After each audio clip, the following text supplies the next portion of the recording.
ప్రతి ముత్తైదు అంబను కాదే కవిచేది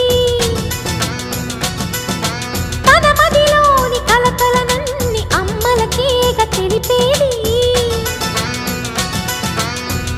నెలతలే లేకుంటే దేవుడికి నెలవేది భక్తులే రాకుంటే గుడికి ఇక వెలుగేది దయతోటి కుంకుమ పూలు అక్షింతలు